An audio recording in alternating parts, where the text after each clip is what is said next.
Yo, what up? This is a new episode right here. This will be volume 84 of my rap album update. You know what I'm saying? Yeah, y'all. Y'all got some no deal. Y'all got some reviewing classic hip hop albums non-stop. You know what I mean? This will be the 20th anniversary edition. Reason being, because reviewing the album that just turned 20 years old today. Damn, man. 20 years old already. Jesus Christ. This shit right here, I grew up on this shit. I'm telling y'all right now, y'all. This is that album right here. This is a Philadelphia classic for one of my favorite MCs of all time. My hometown brethren. I'm talking about Beanie Sigel's first debut album, The Truth, released in 2000. Y'all guys must know who Beanie Sigel is. One of the most lethal spitters of all time. From Philadelphia, PA, my hometown. Philadelphia, Pennsylvania. Philly representing. Part of, Rockefeller, Jay-Z, Memphis Bleak and them, you know what I'm saying? Like I said, this is Beanie's first album released in 2000. This was released around the time, Beans got to start back in, 97. He started doing little freestyles and whatnot. And he got discovered by this cat named Sadiq from Philly, who was like his manager around the time from Black Friday Entertainment, and introduced him to Jay-Z. And Bean spit a freestyle for Jay and whatnot. And, Hove liked it. So Hove, put Beans on, the Hard Knock Life album. Cause y'all guys must know about the deal about that album. I did a review on that 2 years ago. You know what I'm saying? Said that's a classic album right there. One of Jay-Z's best albums to date. Beanie Sigel's first appearance on Wax was on the Reservoir Dogs track. Jay-Z, Sigel himself, the Locks, and Sauce Money. They all fucking killed that shit, you know what I'm saying? And Beans also, did a guest appearance on The Roots, Things Fall Apart.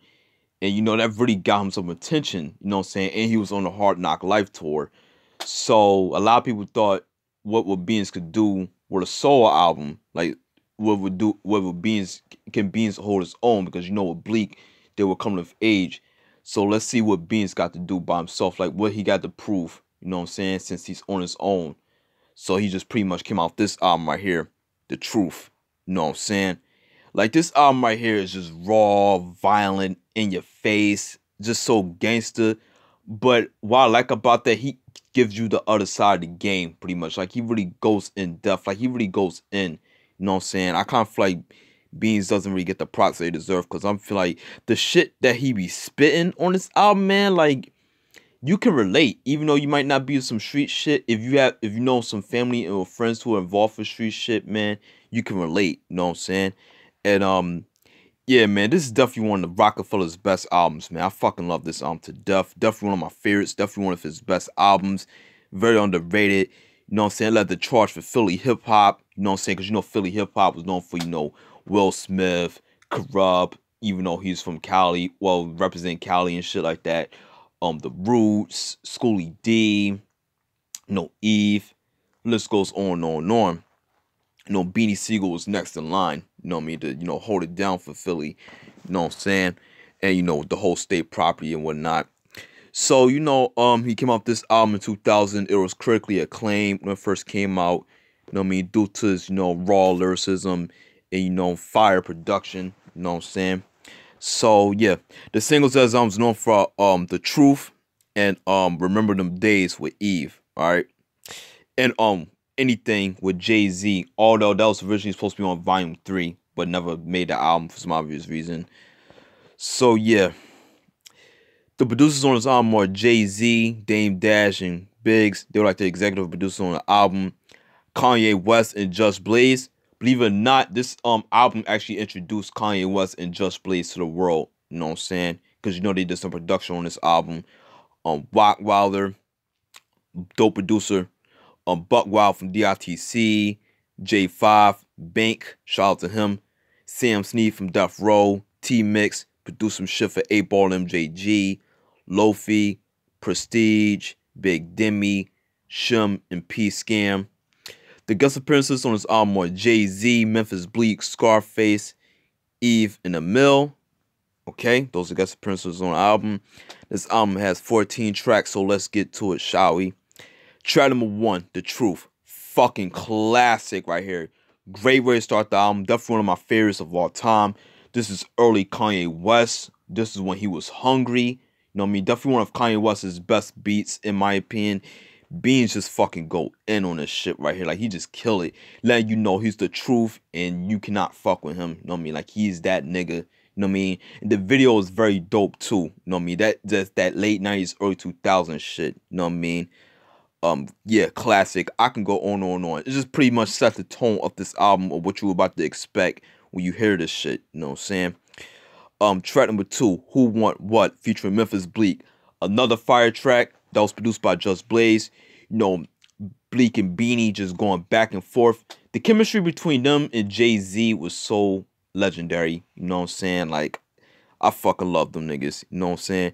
Yeah, but yeah, him and Bleak just going back and forth. Both of them did their thing. You know what I mean? They both went off on this shit. You know what I mean? Just talking about killing niggas. Who the fuck want problems? Want war? We got war. You know what I'm saying? That's what I got from the song. Track number 3, Raw Nut Cut featuring Jay-Z. Very dope song right there. Love this track. Love the beat by Bank. You know what I'm saying? You know, Sigel and Hove. You know what I mean? Definitely, you know, barring niggas up. You know what I'm saying? Very dope. Track number 4, Mac Man. That's kind of like paying homage to, you know, the Pac-Man video game and shit. But Beans made his own version of it. I was not really like a big fan of this song. I don't know. It kind of felt annoying for me. Definitely one of the weakest songs of the album. But I don't know. It wasn't for me. Track number 5, Player, featuring Jay-Z in the Mill. That was another cool song, but you know, Def Jam, you know, wanted, you know, Beans to make songs like this for the mainstream. You know, this came out in 2000, so it was, you know, respectful for that year. You know what I'm saying? And you know, that was produced by T-Mix. You know, he did shit for, you know, 8Ball and MJG. You know, Jay and Beanie killed that shit. Emil, I'm not really a big fan of her. You know what I mean? She shouldn't even been on the song in the first place. But hey, it is what it is. Yeah, you know, on some pimp shit, you know what I mean, on some club shit, you know what I mean? Like, if you play this shit in the club, man, you can get your jam on. It's mood music, pretty much, you know what I'm saying? Track number 6, Everybody Want to Be a Star. This is a very dope song right here, like, very relatable. It speaks volumes. You know how every motherfucker out here want to be a rapper and shit like that, want to be like somebody else, but, you know, they got to deal with the consequences and repercussions once they get into the game. Whether they like it or not, you know what I mean? Like, you got to deal with it. It takes blood, sweat, and tears and shit. And just so you know, or niggas want to be a fucking gangster, but they're going to have to deal with some gangster shit, and they're going to turn pussy. You know what I'm saying? It's relatable to this day, you know what I'm saying? 20 years later, you know what I'm saying? So, yeah. That's such a dark beat, by the way, you know what I'm saying? Very atmospheric at the same time as well. Definitely one of his best songs of the album. Track number 7, Remember Them Days, featuring Eve. That was like a track like reminiscing about your past, like what you was doing growing up when you was kids and shit like that. The video was dope.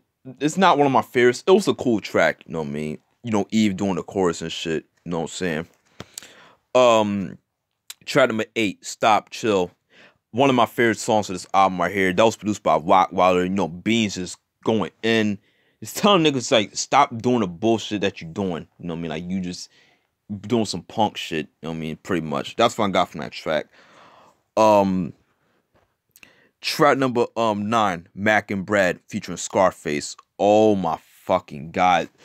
Classic right here, man. Beanie and Scarface on one track, man. You just can't go wrong with, you know, them.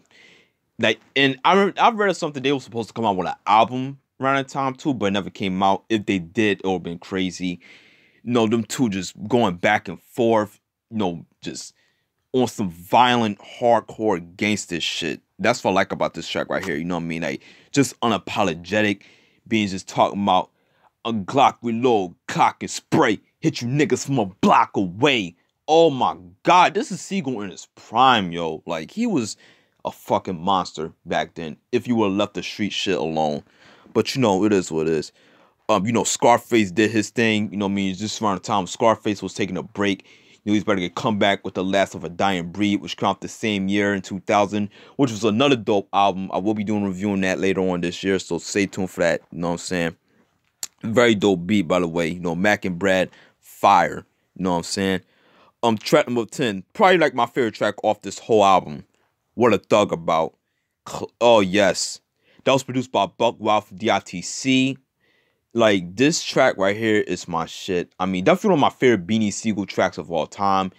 You know, Beanie just killing shit on the mic, just spitting that braggadocio street shit like always, like what you gonna get from this album. You know what I'm saying?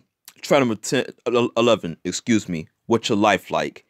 This is another, you know, such a disturbing, dark track. I mean, like, just spitting real shit about prison life. You know what I mean? Talking about jail, like what goes on in jail, because you know Beans, he gets in trouble a lot too. So he just really break it down how, you know, motherfucker, the security gonna press you. You gonna have niggas pressing you and shit.